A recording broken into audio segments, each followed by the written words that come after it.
Echo of Nav, the Forgotten Coin of Veles. Chapter 1. The Shadow's Edge. Elias was no grand adventurer. He was merely a thief, though he never considered himself a great one either. Great thieves sooner or later became legends, and legends do not live long. He preferred to be a man whom nobody noticed. His chief talent, honed by years of bitter experience and starving nights, was the ability to dissolve into the shadows of port taverns, becoming invisible to the lazy gaze of a harbor guard or a clumsy tavern keeper. While the rest stared at a brawl, he spotted a poorly tied purse. While others listened to songs, he heard the chink of gold. While they raised their tankards, his fingers were already at work, impeccably. Yet today, fortune had betrayed him in the most vile manner. An hour ago, everything had seemed ridiculously simple.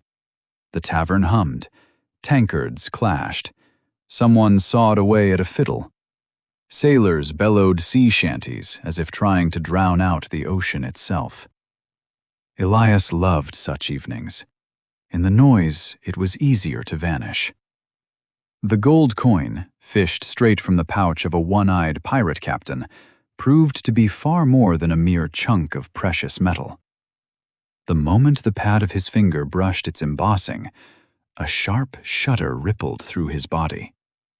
Coins of this sort had ceased to circulate in any port long ago. Ancient, heavy, uncustomarily heavy.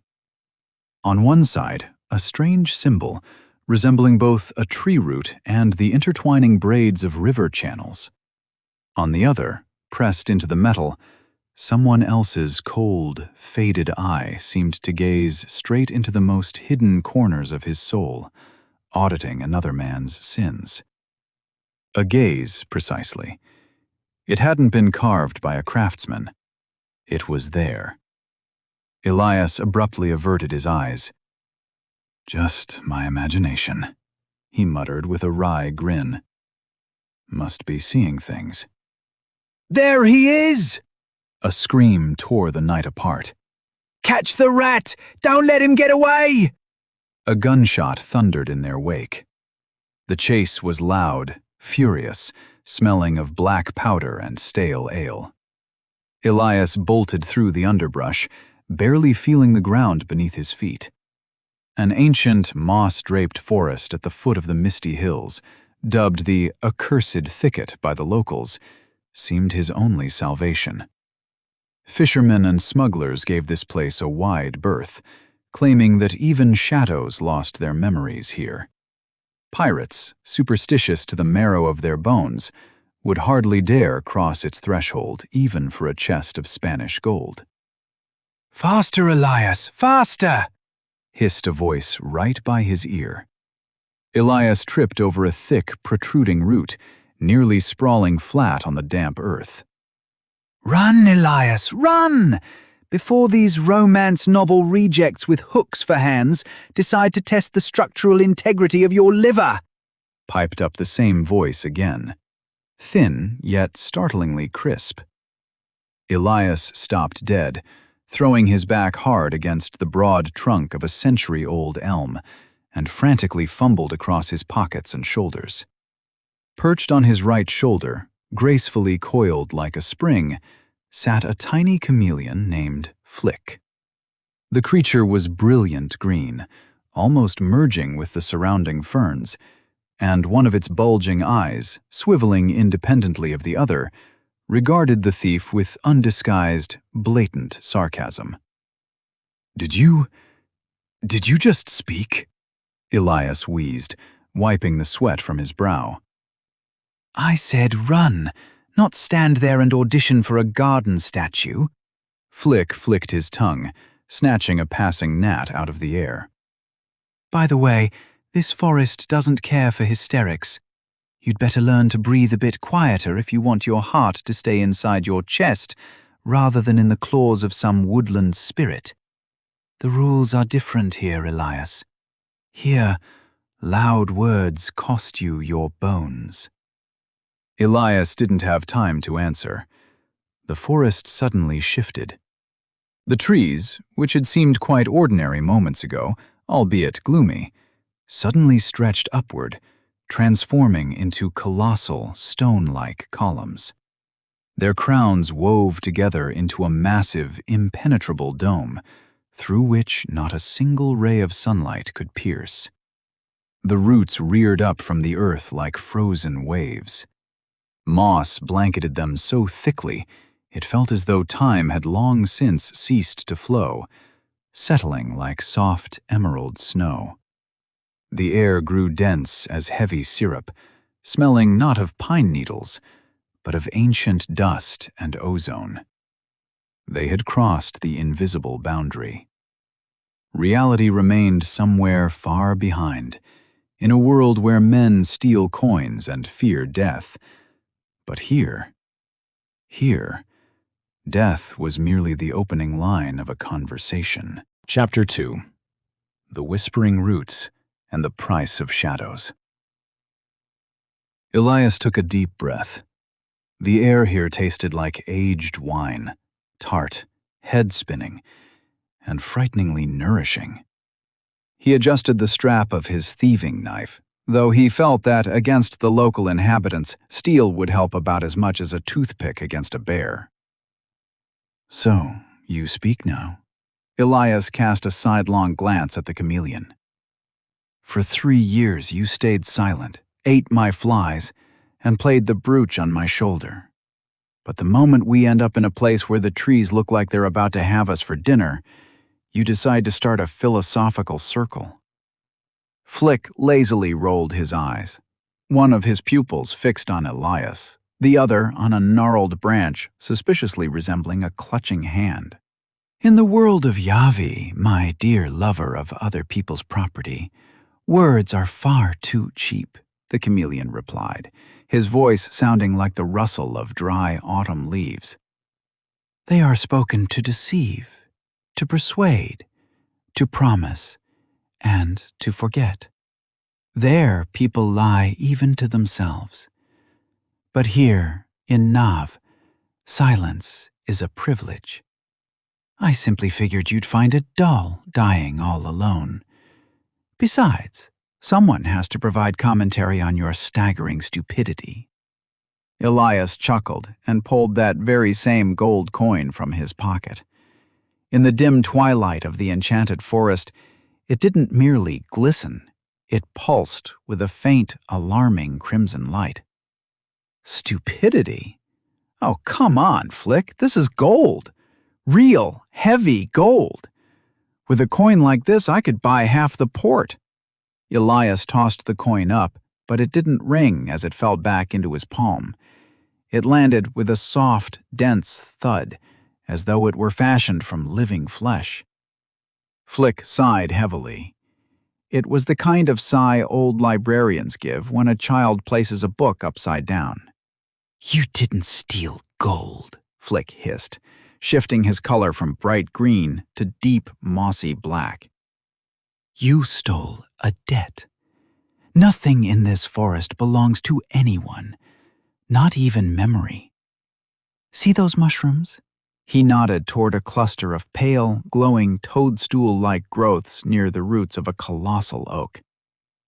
"They feed on the memories of those who lose their way. Step on them, and you'll forget your own name.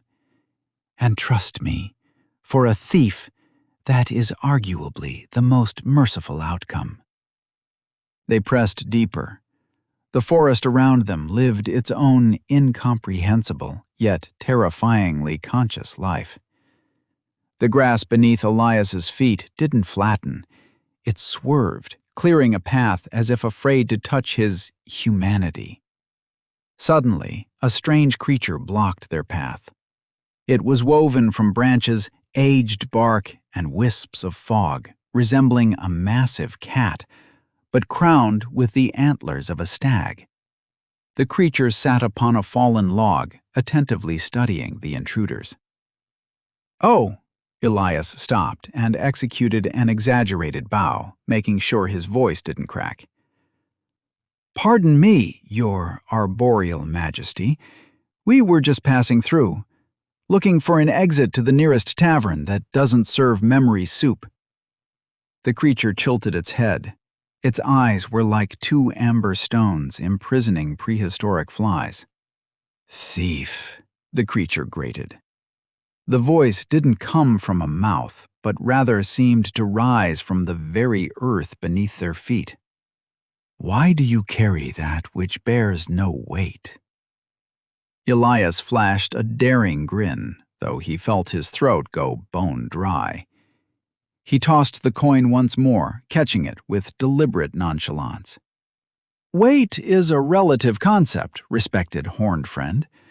To me, this is a hot meal, a pair of new boots, and perhaps some pleasant company for the evening.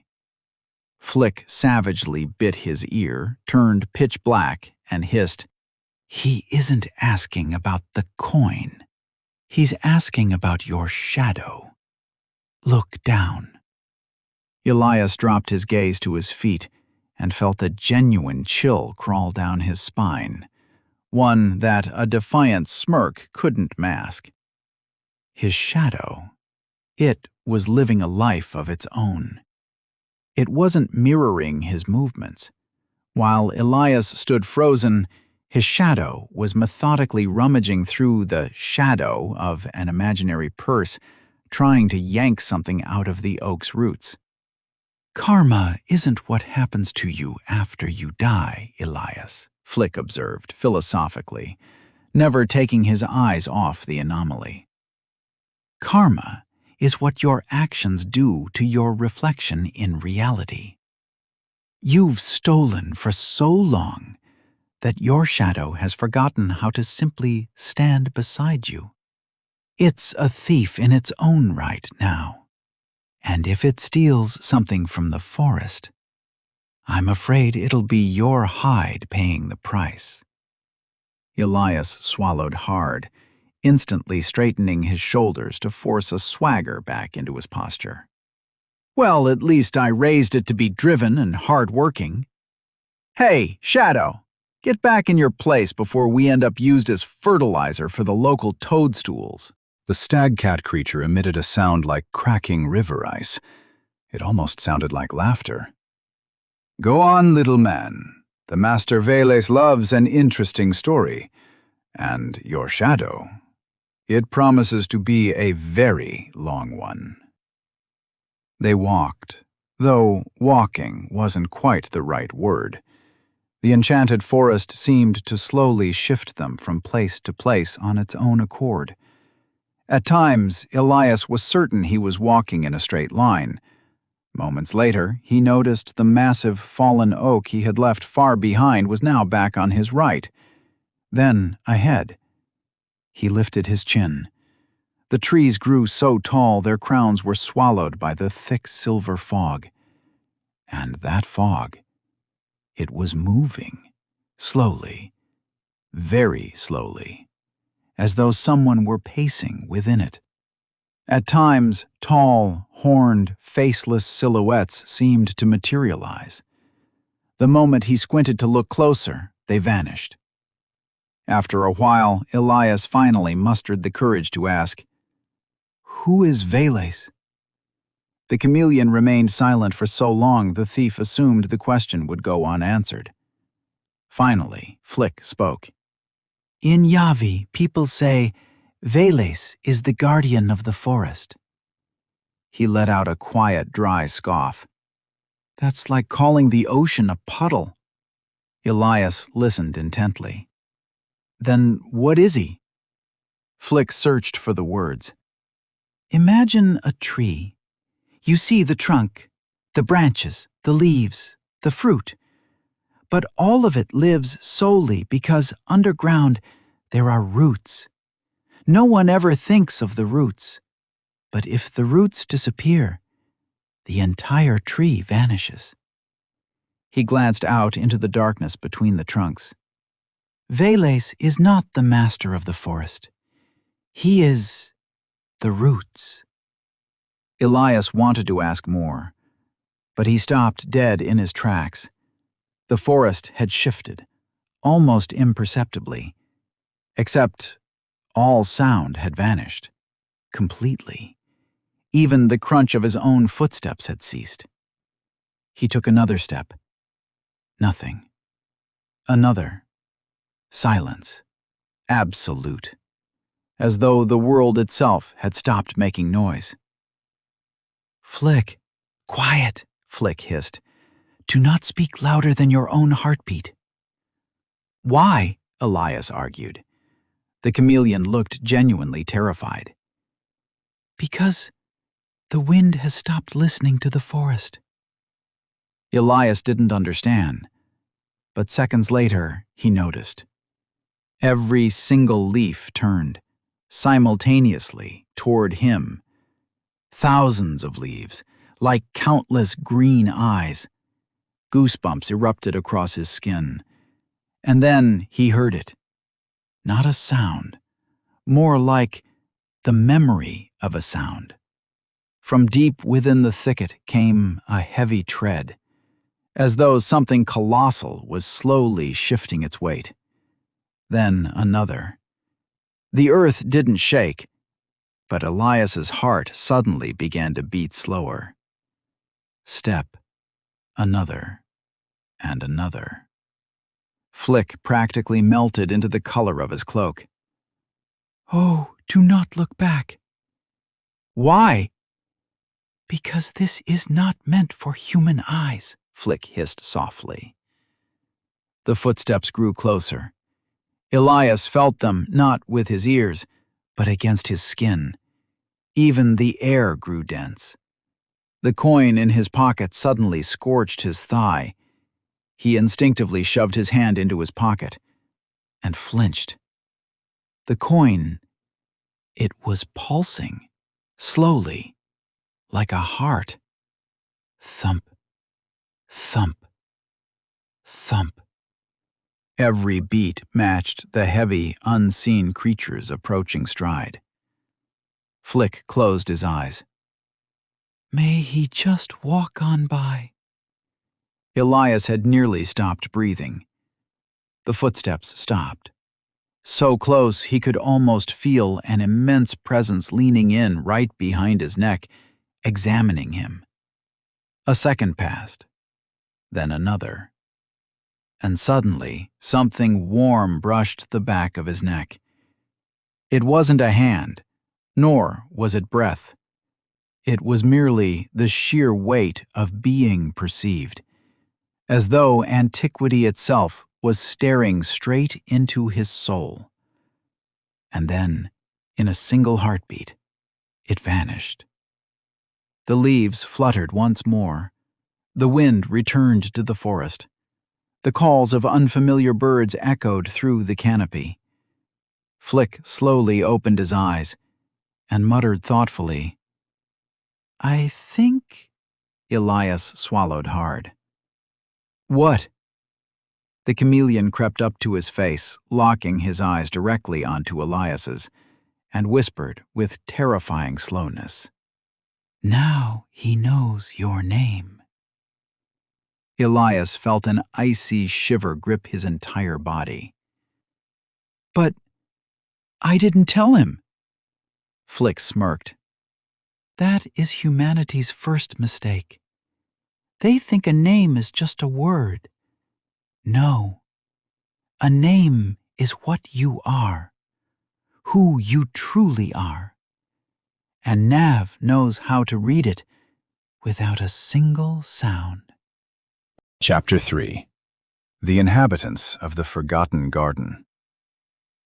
The trail which a moment ago had been blanketed in soft moss and filled with the intoxicating scent of honey and ancient wood, abruptly shifted to smooth gray stone. But it wasn't stone at all. Looking closer, Elias realized with horror, this was petrified flesh. Along the path, like mournful sentinels, stretched bizarre trees.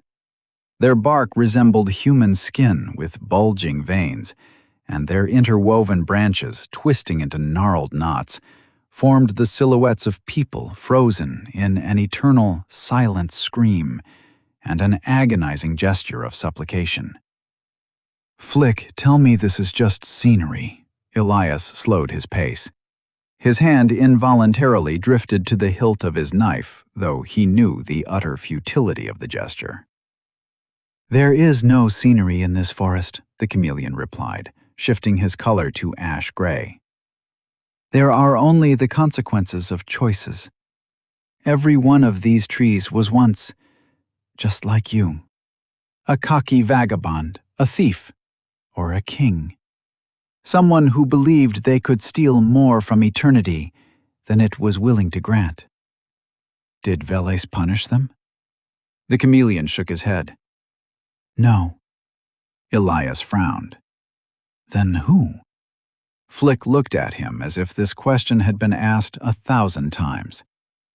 "Does a tree punish a seed for becoming a tree? People are always looking for someone to blame, but Nav judges no one. It merely finishes what a man began himself." Elias stopped by one of the trees. It looked strangely familiar.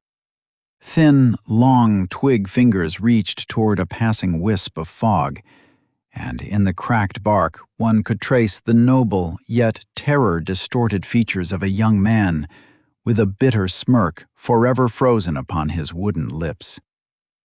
Suddenly, a quiet sound like the rustle of leaves drifted from the trunk. A coin, gold, glittering. It wasn't a voice, but an echo of someone else's memory caught in a loop of time. Elias recoiled, nearly stumbling. Is he, even now, turned into a block of wood, still dreaming of loot? "The thirst for possession does not vanish with the death of the flesh," Flick commented dryly, gazing up at the branches. "It merely changes shape. This poor fool wanted that gold so desperately, he became part of Veles's garden, where gold is nothing more than stone. Do not linger, Elias. If you spend too long admiring your potential decor options for the garden, the roots will start to taste your fear. And fear is the finest soil for sprouting thieves." Elias shook his head, trying to chase away the delusion. His usual swagger, which had pulled him through every scrape, began to crack. He instinctively gripped the cursed coin in his fist. It had turned ice cold, and that chill was creeping into his skin, slowly crawling up his wrist. "I won't become a tree, Flick," he snapped, more to himself than the chameleon. "I'll get back to the port, buy the finest doublet, and—" "And?" Flick met his gaze with an independent, ironic look. "And keep stealing to fill the void inside. Elias, look at them. Every single one of them was certain that this time everything would be different. But here, in Nav, there is no different. Here, there is only always." They left the garden by evening, though there was no sun here. Time in Nav was measured differently, by the depth of the silence, by the color of the fog, by how closely the forest listened to your thoughts. Even though the garden was far behind, Elias could still feel it, as if, alongside the scent of honey and ancient wood, he had carried away someone else's unfinished stories. He kept looking back, and every time it seemed as though someone was standing between the trees, not chasing him, just watching. Nav was never in a hurry. She knew how to wait. Chapter 4. The Guardian of the Crossroads. There are places where roads diverge. There are places where roads converge. And then there are places where it is not paths that meet, but destinies. The trail gradually narrowed. The roots reared up from the earth once more, intertwining so tightly they resembled giant fingers gripping the very soil itself. The air grew cooler, the fog thicker. Even the golden light vanished. Now, everything around them was painted in soft gray-blue tones, as though the world had just emerged from a deep twilight. "Well, well, here begins the crossroads," Flick murmured. "Wait, isn't there only one road?" Elias asked, surprised. "For your feet, one," Flick concluded. "For your heart, never." A few moments later, they stepped into a circular clearing. In its center stood a massive black stone, without inscriptions, without carvings, without the scars of time. So smooth it looked as though palms had polished it for centuries. 4 roads radiated out from beneath it. All 4 vanished into different directions, and yet all 4 looked utterly identical. Elias walked around the stone. "And how are we supposed to know which way to go?" Atop the stone lay an old wooden staff. Very simple, no decorations, no engravings. Yet there was no one near it. "Whose is it?" "I don't know." Flick shook his head, studying the staff. "Then why hasn't anyone taken it?" Elias had already reached out a hand, and at that exact instant, he noticed. The staff cast no shadow. Instead, lying right beside it were 4 foreign shadows, devoid of masters. They swayed gently, as if caught in an invisible breeze. One was tall, another humped. The third resembled a child. The fourth looked like massive antlers. Elias slowly withdrew his hand. "Wise choice," a strange voice whispered quietly. It rang out so close that Elias instantly drew his knife. But there was no one before him, only the wind gently stirring the grass. "Leave the knife," said the same voice. "Here it is needed no more than a candle at dawn." An old man stepped out from behind the stone. He was short of stature, dressed in simple gray garments, sporting a long white beard. He leaned upon a crooked, gnarled staff, perfectly ordinary, except for one detail. The grass beneath his feet did not bend. It seemed to rejoice at every step he took. "Greetings, traveler." Elias frowned. "Are you a man?" The old man smiled. "And you?" The question hung between them. Elias suddenly realized he couldn't answer right away. "You carry that which does not belong to you." Elias instinctively touched his pocket. "I've heard that somewhere before," he smirked. "Then why are you still holding on to it?" "Because I don't know how to let go." The old man fell silent for a long time. Then, unexpectedly, he asked, "If a bird accidentally flies into your house, do you call it your own?" "No." "Why?"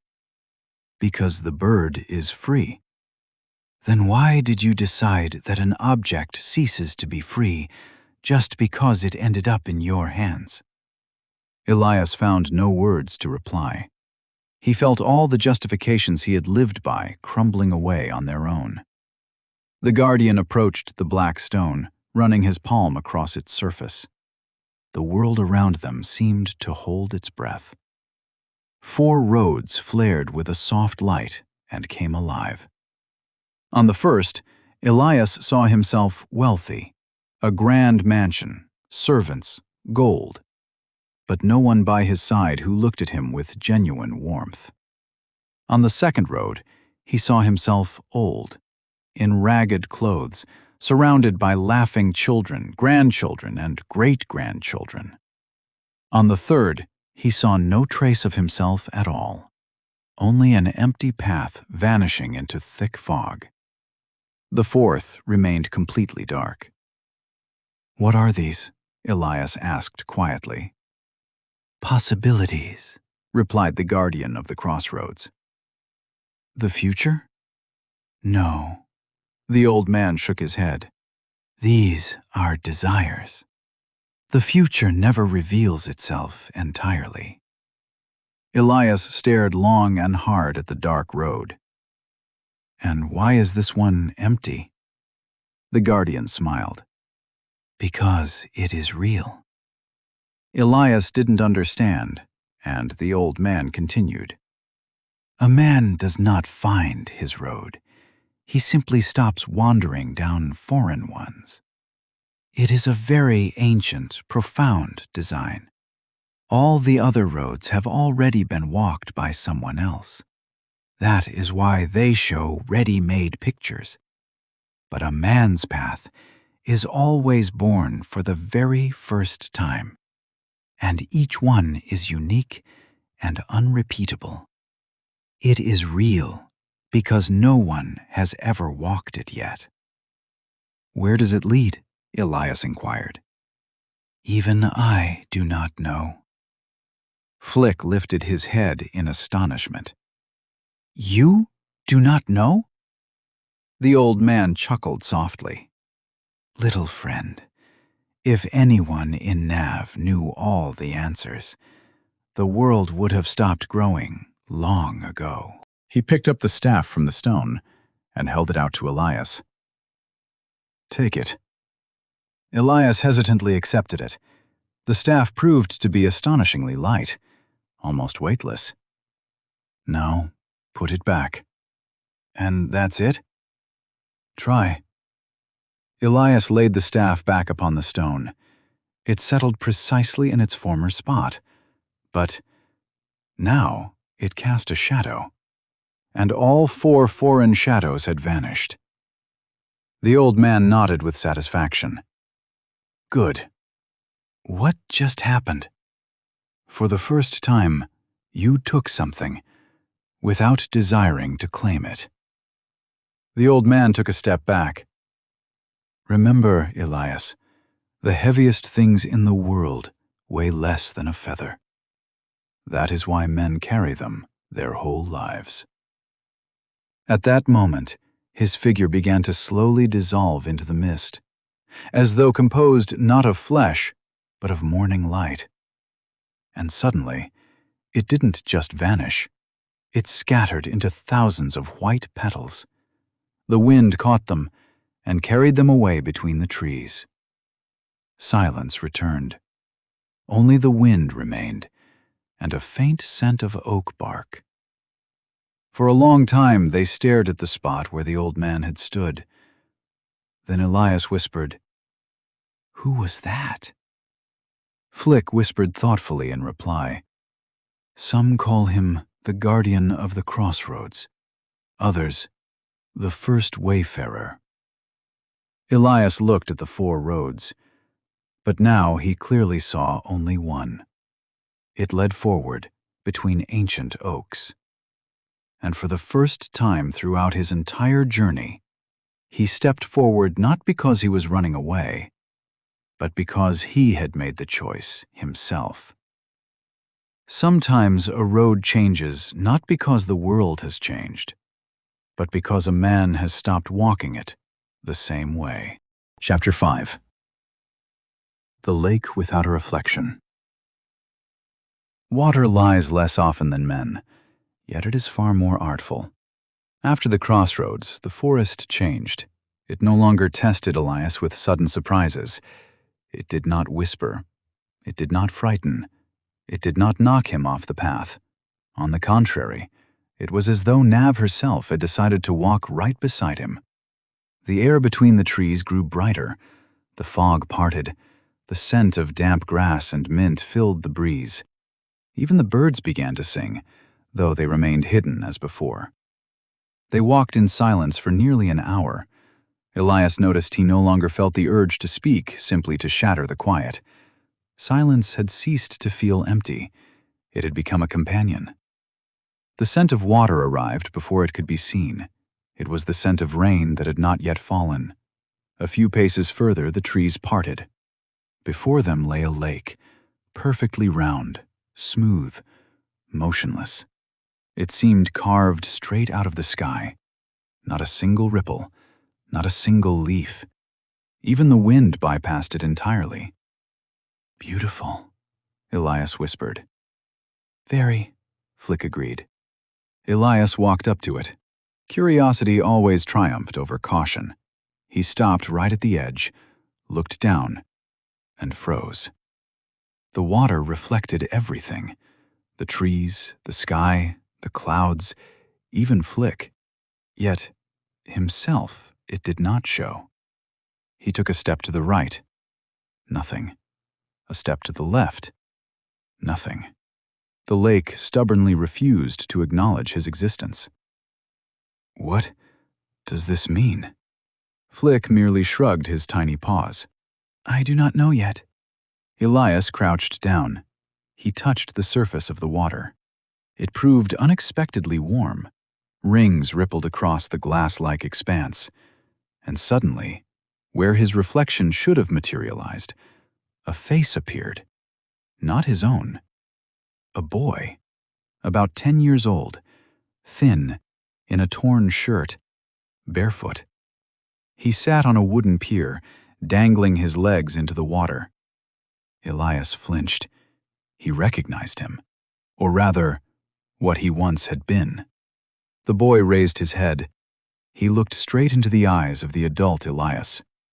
You came after all, he said quietly. Elias felt his heart skip a beat. This cannot be. Why? Because you are me?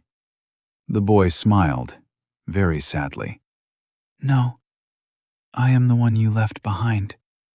Everything around them vanished. The forest seemed to retreat. Now only the lake existed, and two versions of a single man. Do you remember that day? The boy asked. Elias remained silent. He already understood. He remembered. Far too well. The old market, the smell of fish, bread, rain, his mother lying sick, no food left in the house. He had stolen a loaf, the first in his life. He ran so hard he could barely breathe, and right then he decided that stealing was easier than starving. I thought it would save us, adult Elias whispered. Did it? The question was delivered with startling calm. Elias didn't answer, because he knew. No. His mother had died anyway, and he had simply become better at stealing. The boy stood up. Now they stood face to face, and it looked strange. One with a knife at his belt, the other a barefoot child. Yet the child seemed the wiser of the two. Why did you stop dreaming? The boy asked. Because dreams don't feed you. And gold? Elias gave a bitter smirk. Not really, but it at least... Elias faltered and fell silent. For a long time neither spoke. Then the boy stepped in close. I never wanted to be a thief. Elias closed his eyes. I know. Then why did you decide that I had no other path? Elias slowly sat down on the ground. Perhaps for the first time in many years, he allowed himself not to seek excuses. Because I thought it would make living easier. And how is that? Easier? The boy inquired. Elias lowered his gaze. Thoughts tangled and raced one after another. Only now was he beginning to understand, desperately afraid of losing the fragile thread that was shaping a new awareness within him. The water began to ripple once more, but before dissolving completely, the boy said softly, When you meet Veles, do not ask him to make you someone else. Ask him to return your courage, to be yourself. And he vanished. Elias sat by the water for a long time. Then he looked down. Now the reflection had returned, real. Yet, something had changed. He saw himself, but this time without the knife, though the knife still hung at his belt. He looked down. The knife was there. Back to the water, it was gone. Flick. The chameleon crept closer, narrowing both eyes. It seems the lake shows not what a man carries, but what he is finally capable of living without. They walked on in silence. The lake remained behind them, and Elias felt that a piece of his old self had stayed upon that shore. Oddly enough, the feeling brought no pain. It set him free. Chapter 6. The Bridge That Remembers Every Promise. Not all bridges connect banks. Some connect a man to who he once decided to become. The forest shifted once more. It grew ever brighter. Not because the sun broke through the branches. There was still no sun in Nav. The light was born within the air itself.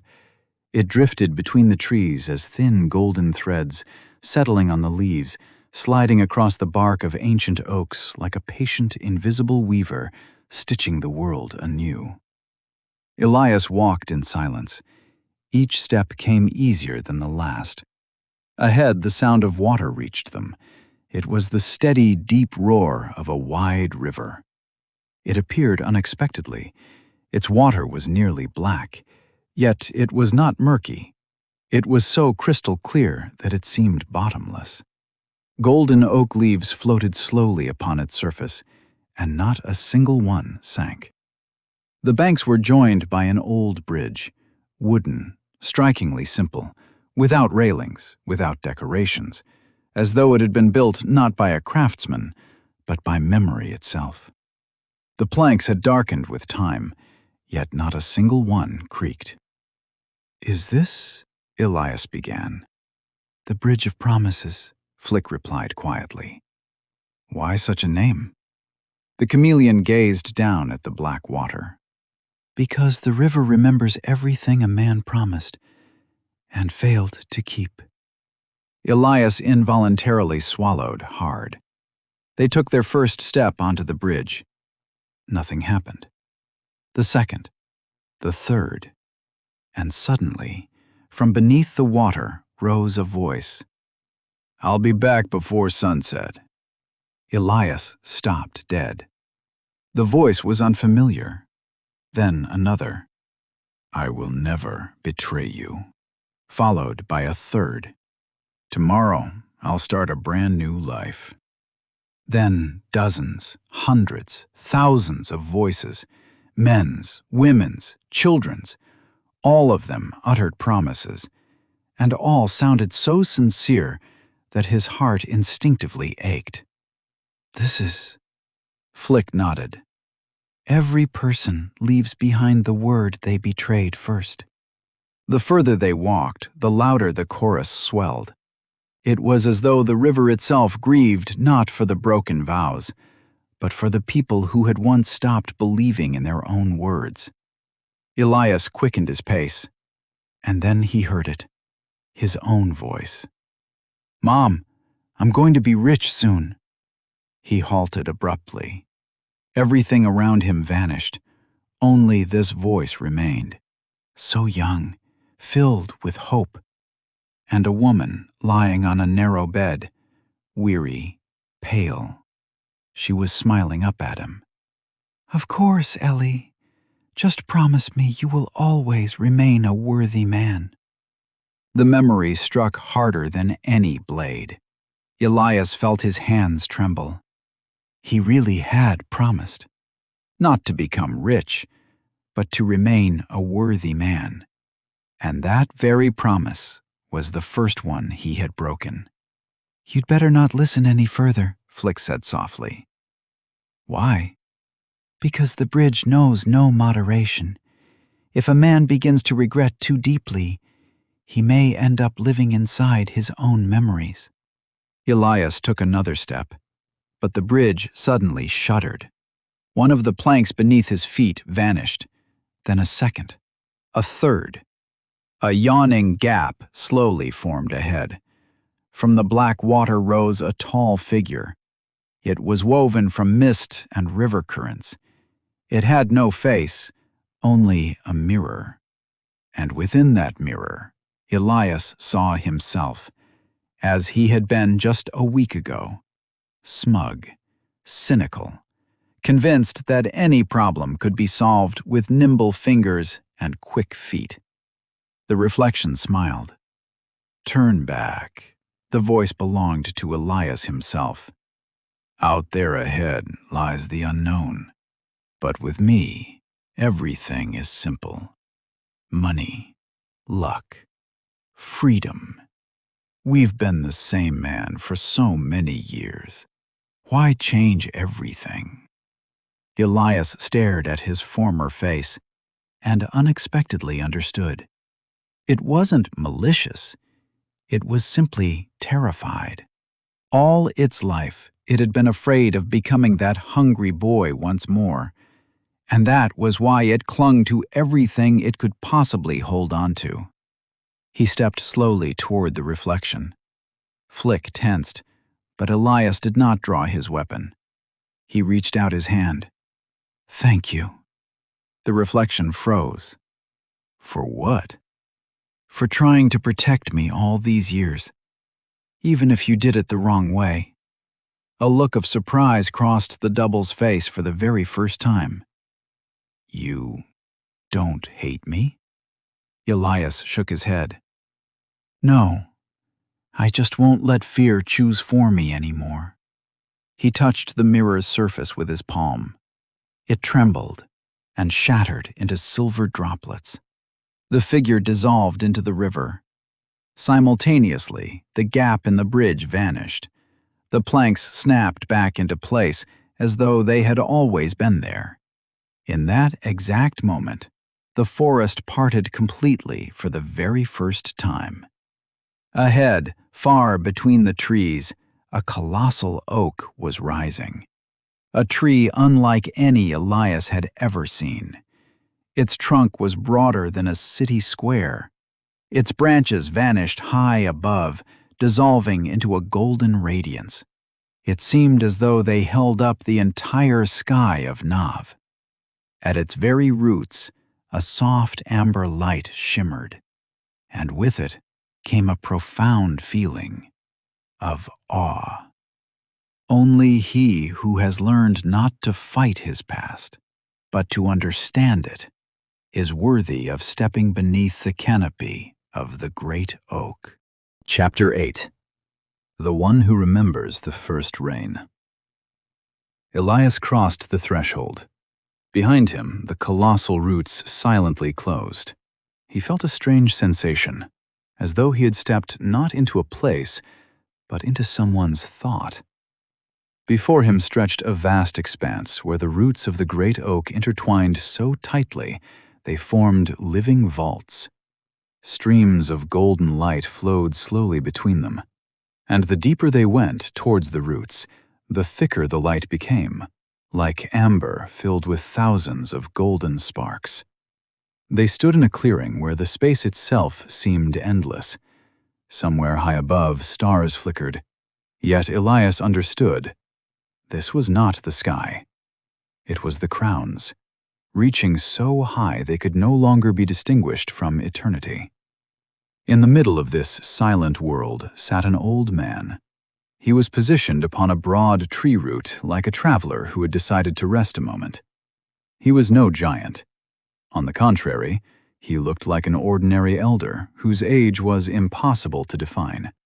His skin resembled parchment, covered entirely in runes and scripts that Elias didn't even dare try to read. Simple linen tunic, a dark cloak. His staff lay beside him. Gray hair tumbled onto his shoulders. He was staring at a tiny sprout that had forced its way up between the roots, and he was carefully smoothing the earth around it. As if in all of Nav, there was currently no more important task. Elias stopped. This struck him as strange. He had expected arrogance. Instead, he saw care. The old man raised his head, his eyes, bottomless, the color of a pre-dawn sky. He didn't just look at Elias, he looked deep within him, flipping through the thief's life like an open book, seeing every thought, every secret sin, and every childhood grievance. He smiled. very sincerely, the way old gardeners smile when greeting a late-arriving guest. "Greetings, Elias." His voice was calm and warm, and so ancient it felt as though every word had already been spoken once before at the birth of the world. "You have brought me a coin, child of Yavi." Veles's voice did not sound in the air. It resonated within Elias's very bones, deep and vibrating like the hum of the earth before an earthquake. "Or did the coin bring you to me?" Elias, whose swagger usually helped him slip out of any trouble, now felt it evaporate like morning dew beneath the scorching rays of the sun. He tried to take a step forward, but his feet rooted to the ground. The chameleon Flick, previously ironic and sharp-tongued, now pressed flat against his master's shoulder, becoming almost transparent and completely silent. I simply got lost." Elias forced himself to lift his head, even though every nerve screamed of danger. "And, it seems, I picked up something I shouldn't have." Veles slowly raised his hand. His fingers were long and knotted, like the roots of ancient trees. "Shouldn't have? In the great universe, there is nothing superfluous, child of Yavi. Your coin is not gold. To you, it is chains. You stole it to buy freedom from poverty. But by reaching into another man's pocket, you inevitably emptied your own. Having committed theft, you voluntarily chained yourself and became a slave to the hopelessness of your own making."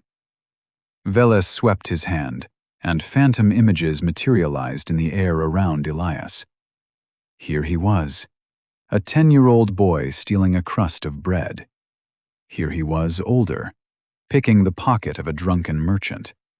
Every action, every petty lie, every moment of the hunger for gain imprinted itself upon the space like a drop of ink in pure water. "Do you see?" Veles whispered. "You are not afraid of pirates. You are afraid of yourself. You are running not from a chase, but from the void you created inside yourself with your own actions." "But I wanted what was best," Elias cried out, desperation ringing in his voice. "I wanted to live. To live, not just survive in the dirt. Is it a sin to want something more?" Veles smiled faintly. It was the wise smile of a being who had witnessed the collapse of entire eras and the birth of new stars. To live does not mean to claim.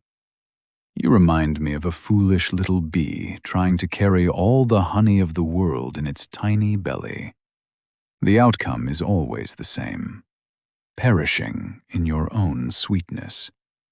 You hoped that by stealing this coin, it would grant you the key to a better life.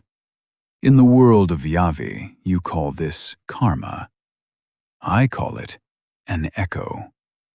Everything a man casts out into the world eventually returns home.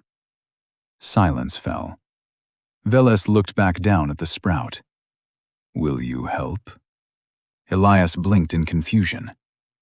"What?" "The soil here is too dense. The roots are struggling to breathe."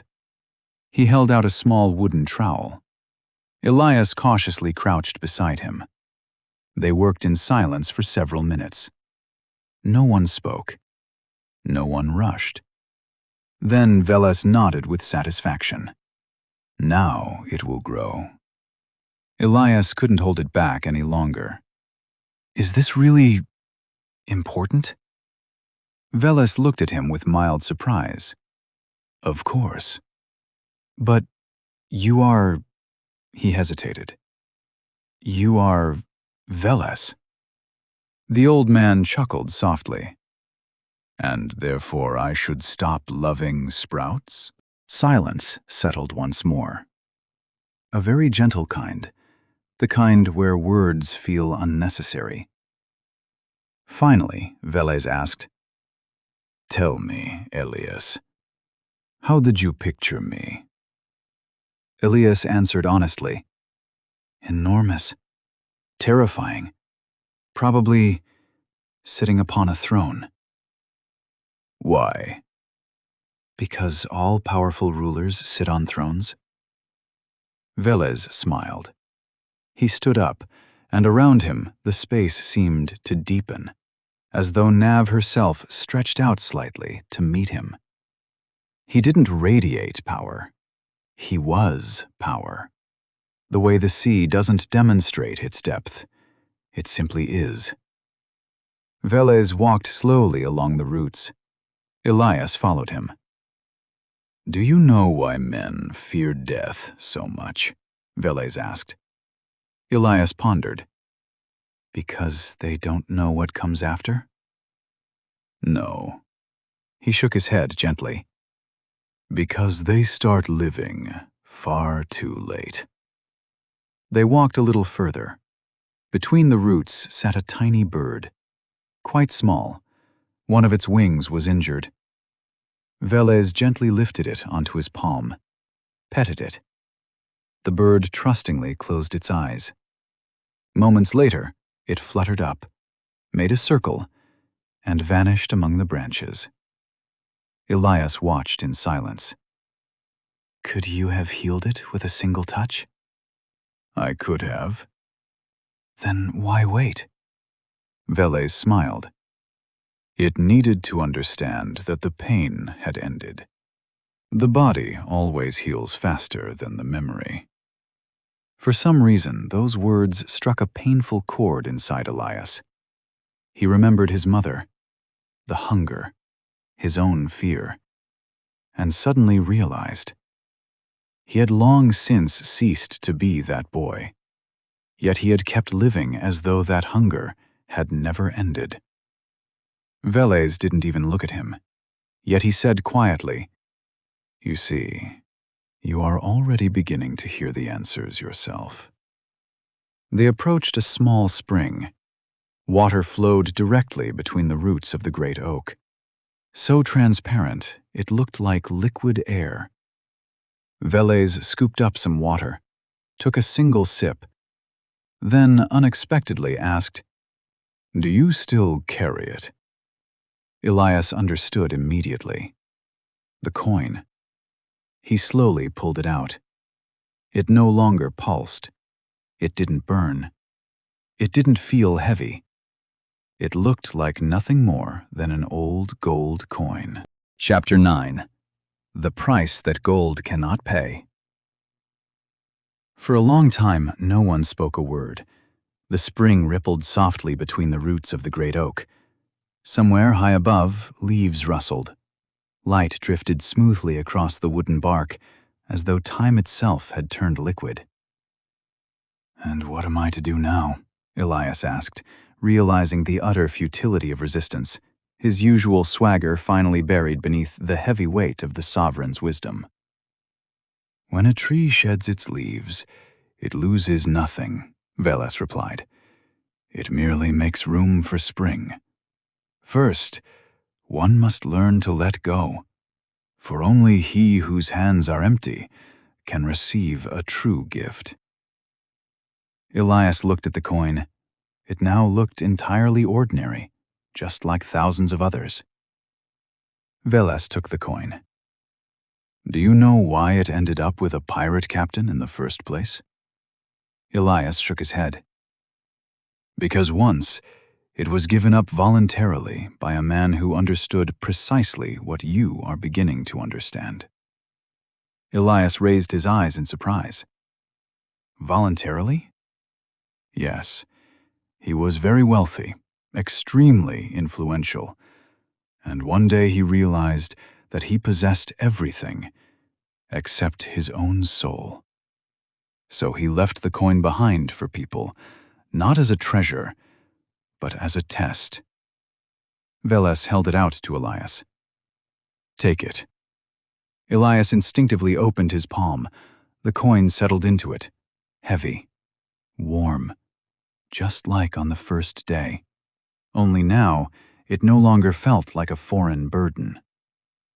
"Now it is yours." Elias looked up. "Mine?" "Yes, you may walk away with it." A long silence hung in the air. Elias stared at the coin. He truly could walk away, start a brand new life. No one would judge him, not even Veles. After all, the choice belonged to him alone. He closed his fingers around it, then slowly opened his palm, looked at the small golden circle, and suddenly smiled, very softly. "You know, once I thought I dreamed of becoming rich. Then I realized I only dreamed of never being afraid again." He raised his gaze. "But fear doesn't vanish because of gold. It simply puts on expensive clothes." Veles said nothing in response. He merely watched him intently. Elias cautiously dropped to one knee and placed the coin upon a root of the great oak. He didn't throw it. He didn't cast it aside with disdain. He didn't rid himself of it. He simply returned it, as if welcoming home someone who had wandered for far too long.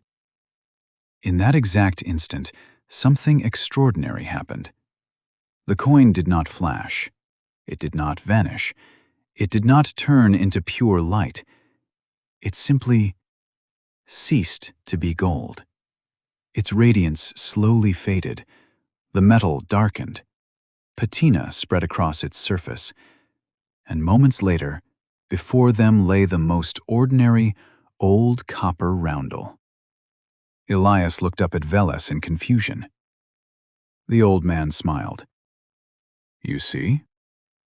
"What just happened?" "Nothing. It was always like this. It was people who covered it in the gold of their desires."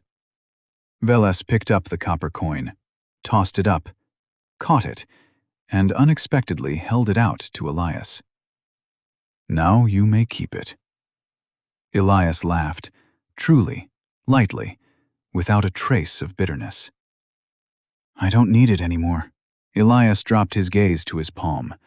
The coin in his hand suddenly fractured with fine lines, turning into a dry black leaf that began to crumble into fine ash between his fingers. The fear he had so dearly tried to mask with bravado yielded to a strange, cleansing relief. Silence settled once more between the roots, so deep that one could hear a new leaf unfurling somewhere above. And Elias suddenly understood. The most important victories are never accompanied by thunder. They arrive almost soundlessly. Chapter 10. Living for Real. Elias watched as the final speck of ash, all that remained of his treasure, dissolved into the golden air. He felt a frighteningly weightless freedom.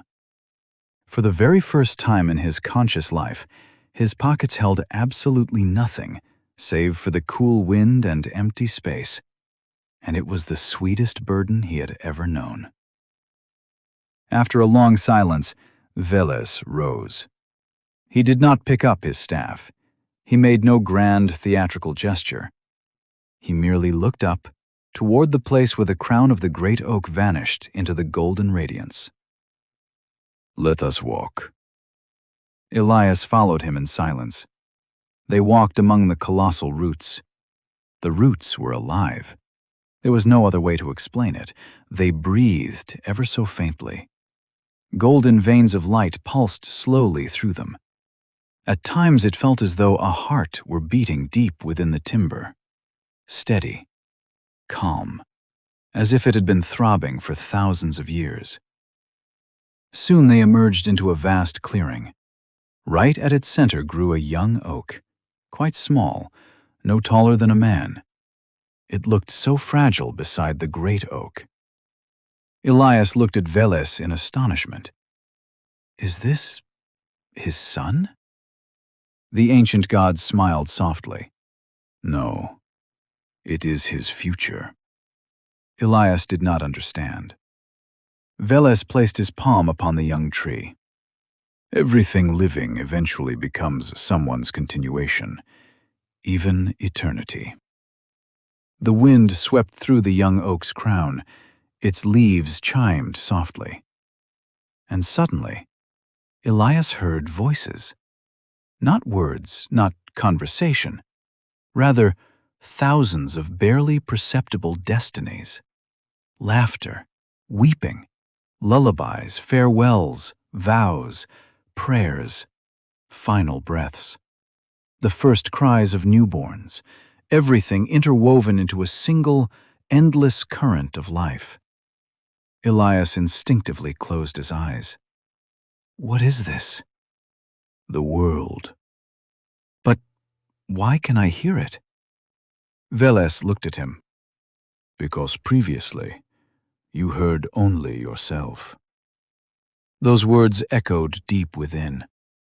Elias drew a slow breath. He realized just how deafening his own fear had been. Unexpectedly, Veles knelt beside the young oak.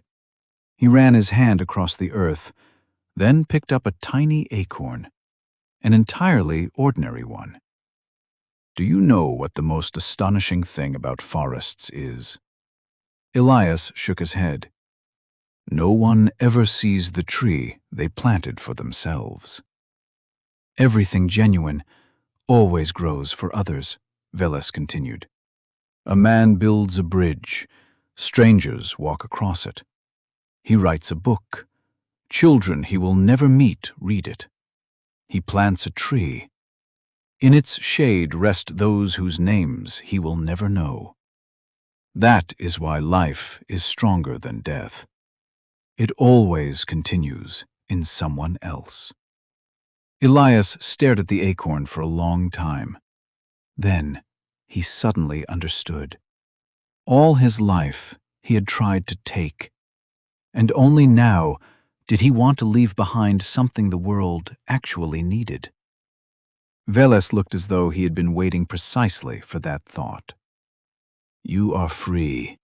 Veles's voice came from somewhere afar, sounding softer now, almost like the rustle of wind in tall grass.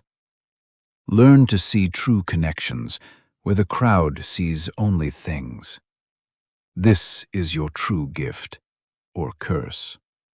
Now, when you look upon a gold coin, you will see not the gleam of another's treasure, but the root of a tree that feeds upon another's fear.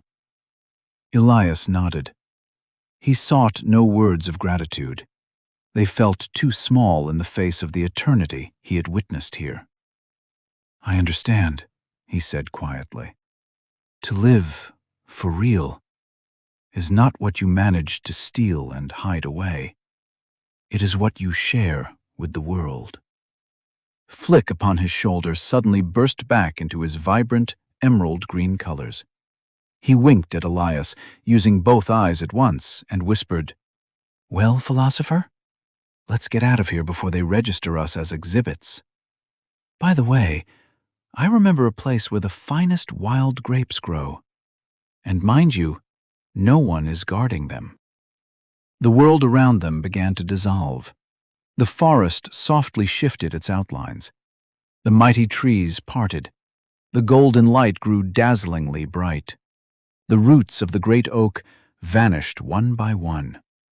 Flick dug his claws tighter into Elias's shoulder. The last thing he saw was Veles. The old god stood beneath the great oak, yet now it seemed as though it was not the oak towering above him. Rather, Veles himself held the entire ancient order of the world upon his shoulders. A thick grayish fog melted away, giving way to the contours of a familiar trail leading toward the port. Elias took a step, then another, and the air grew thick with the accustomed scent of salt, rotting timber, and cheap tobacco. He was back in the world of Navi. Ordinary pines whispered overhead. A gull cried somewhere nearby. The port was very close now. Flick stretched lazily upon his shoulder. Well, welcome home. Elias slowly sat down. He instinctively thrust his hand into his pocket. The coin was gone. He smiled. Of course it was. And suddenly, his fingers brushed against something small, hard, smooth. He opened his palm.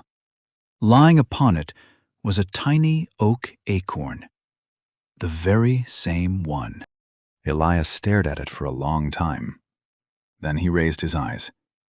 For a fleeting second, he thought he caught a glimpse of a tall figure in a gray cloak moving between the pines. It stood quite far away, and yet he was certain it was not a man. The figure gave a barely perceptible nod and dissolved into the morning mist. Elias stood up. He took his first step toward the port, then a second. And suddenly he noticed his shadow was walking right beside him, mimicking his every movement completely. He let out a relieved breath and took another step. Yet this time he was not running away. He was stepping into a brand new path. He reached the outskirts of the port. The pirates who had chased him not long ago were far away, having long since abandoned the search, and the streets hummed with ordinary, bustling daytime life. Elias stopped, looking around. He was the same thief in the same tattered clothes, with the same knife at his belt. But now, looking at the city, he saw not targets for his thefts, but people, just as weary, lost, and searching for their place in this endless bustle. "Flick," he called out. "What do you want?" the chameleon replied lazily, settling more comfortably on his shoulder. "Let's not rob anyone today. Let's just observe. I need time to get used to the idea that the world doesn't own me a thing." Flick suddenly turned serious. "Listen." "What?" "Then I have bad news." Elias instantly tensed. "What kind?" "If you've stopped stealing, then who's going to pay for my dinner?" Silence fell. Elias looked at him. Flick stared back with absolute seriousness. So serious that it was impossible to tell whether he was joking or not. "Flick." "Yes?" "Were you only stressing about food this entire time?" "No, dessert too." Elias burst out laughing, so loudly that a flock of birds startled from a nearby pine. For the first time, he strode down the cobblestones without hiding his face in his hood or glancing back at suspicious rustles. Lightly, genuinely, devoid of past cynicism or fear. He knew that somewhere out there, beyond the invisible boundary of human cares, the ancient forest continued to keep its secrets. But now, he was part of a living, breathing reality where every new step was a conscious choice. Somewhere, far away, beyond the unseen border of worlds, the great oak stirred its leaves once more. Every person, sooner or later, finds themselves at the boundary of worlds. But only a few realize that the most crucial border lies not between Yavi and Nav, but within the human heart. Echo, Navi.